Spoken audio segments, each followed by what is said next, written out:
dig into Revelation chapter 2. We're going to study a few things in there, including who the Nicolaitans were that Jesus hates.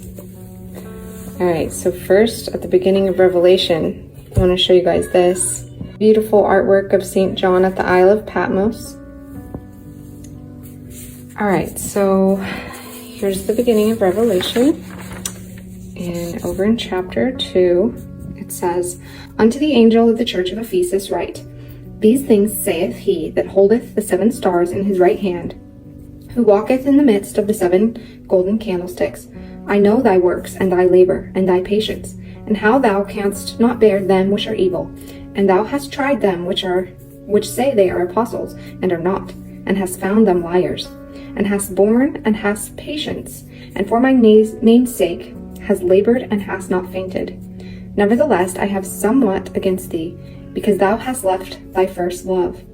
Remember therefore from whence thou art fallen, and repent, and do the first works, or else I will come unto thee quickly, and will remove thy candlestick out of his place, except thou repent.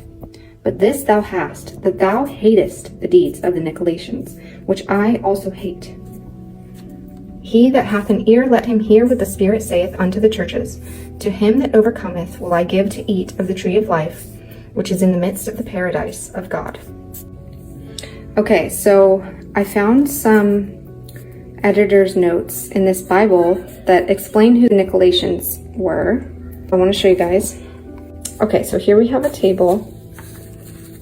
And over here it says that St. John in 96 AD writes his epistles to confute the errors of the false teachers and their different sects against the doctrine, who denied the humanity of Christ, asserting that his body and sufferings were not real, but imaginary, against the Cerinthians and Ebionites, who contended that he was a mere man, and that his divinity was only adventitious, and therefore separated from him at his passion, and against the Nicolaitans, or Gnostics, who taught that the knowledge of God and Christ was sufficient for salvation, that being justified by faith and freed from the restraints of the law, they might indulge in sin with impunity.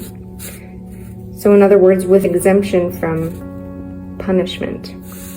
He cautions Christians from being seduced by these doctrines and practices by condemning them in the strongest terms. He contrasts them with the truths and doctrines of the gospel, in which they had been instructed and in which they are exhorted to continue.